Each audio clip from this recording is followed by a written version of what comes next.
Hello Dairy Keepers, my name is C and I am a self-taught jewelry maker. Last month I received a message from one of you asking, if possible, could you make a video someday about how you use the flex shaft? So today we are going to be talking about the power tools. But I know that with all this and my microphone is still charging, I think I'm gonna have to take a break. I'll be right back. Okay, this is better. Let's talk about the definition of a pendant motor slash flex shaft. Basically, it's a power tool that allows you to drill, cut, sand, also engraving, all the verbs that is related to jewelry making. This is why if you are a jewelry maker, maybe you're going to need a flex shaft.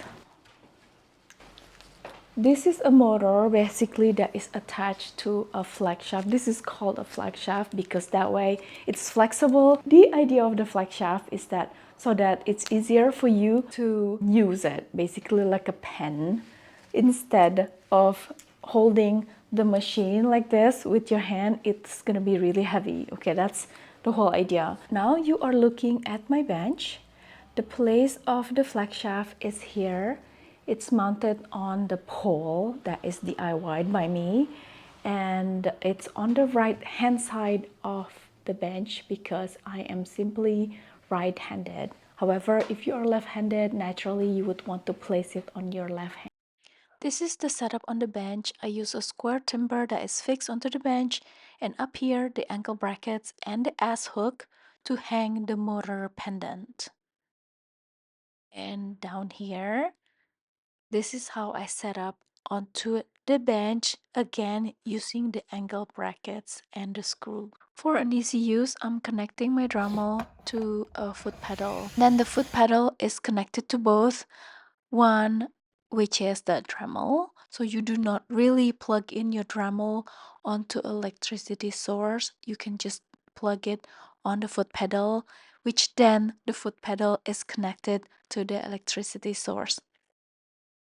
Maybe your next question would be how to install the bits. I have like a universal chuck that I bought separately. When you buy the flex shaft and the Dremel, it doesn't give you the same chuck. So this universal chuck is amazing because it allows me to put in whatever diameter of the bit that I want. So here, for example, I have the cup burr. All I do is I just press here and I tighten. So it's tight and I can start working on it. Okay. Now let's plug in the drill bit that has a smaller diameter. I think this one here is 2 millimeters in diameter. If you decide to use the Dremel flex shaft, I'm definitely recommending you to also buy the universal collet because it will adjust whatever size drill bit. I think, if I'm not mistaken, it can fit in from 1 millimeters to 3 millimeters, and you do not need to use extra tool to change. Just push in the button and turn it counterclockwise to enlarge the collet and clockwise to tighten the collet. Here I'm going to show you counterclockwise to enlarge the collet, and then clockwise you're going to see the 3 teeth are going to tighten, and this mode allows you to change whatever size of drill bit without an additional tool. Let's talk about the utility of the flex shaft. The idea of using the pendant motor is basically to be able to facilitate the process that the normal jewelry makers are doing. For example, cutting, sanding, engraving, polishing, drilling.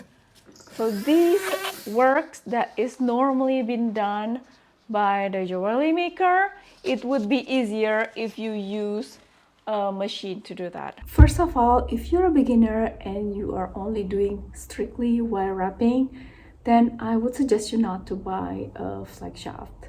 However, if you really want to get a hang of it, to understand what a power tool feels like and usability of power tools, I would recommend you to buy the Burr Cup, and this is very useful to rounding off the wire.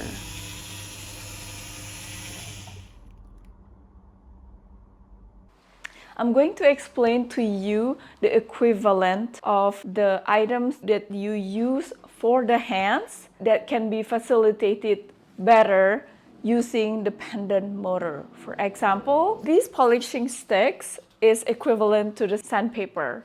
I have like all the numbers here. However, if the work is too hard, you can also use the pendant motor. These are the bits that is being used to replace all these sanding sticks. Obviously, the job is going to be faster using the machine. However, there is a negative point to that, is that it can get really fast, and if you are not careful with the tools that are cutting, for example, or the rougher edges on the sanding tools, then you can definitely break your jewelry. The second tools that the jewelry makers are using are the files. These are the files that stays on my bench and that I use all the time. So if I need to file certain wire, since I have a pendant motor, I can definitely just use the machine instead of filing it by hand. And these are the equivalent of the tools that you can use to file. Before we continue exploring the variety of bits, and before you start feeling overwhelmed by all the options, or worst, feel like you need to buy all of them, I just want to say don't. The first collection I ever had, and I still use it today, came from a grocery store that occasionally sells home improvement tools. So, my advice to you, keep your eyes open at the discount corner in the grocery stores. You might get lucky. The next bit that I'm going to show you is to polish. I'm using felt tip. It comes in a variety, size and shape, also different material. The bit that looks like a screw that you can change whenever they're too dirty. Now these two are definitely used, but since they are not that dirty yet, I'm still using them. Here I'm going to demonstrate how I polish a piece of silver earrings using a brand new felt tip. First, I install the bit and apply the rouge onto the felt. And to protect your hands from the aluminum oxide that is way too greasy and stays forever under the nail, I'm using the protection of old socks that's layered with plastic underneath. The next bit pieces that I am going to show you are for the stone setting. Honestly, I'm not too familiar with this technique, but in the past, I have bought a couple of tools to help me learn. So these are the ones that I have so far. And last but not least, I don't use the power tools only for jewelry. I need to do some DIY work again, which is to drill this plastic cover. Since you're here, I'm gonna show you how I do it, and you're gonna be asking what is this for, but it's gonna be a surprise, okay?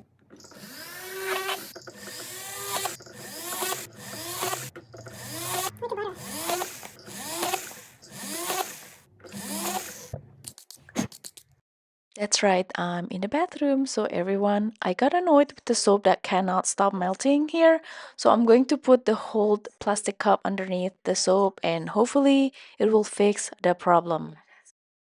Diary keepers, I hope that you understand more about how to use the flex shaft. I would recommend you to shop around before you buy it and look at the price. Maybe the second hand would be really good for a beginner. In order to create, you do not have to have a fancy tools.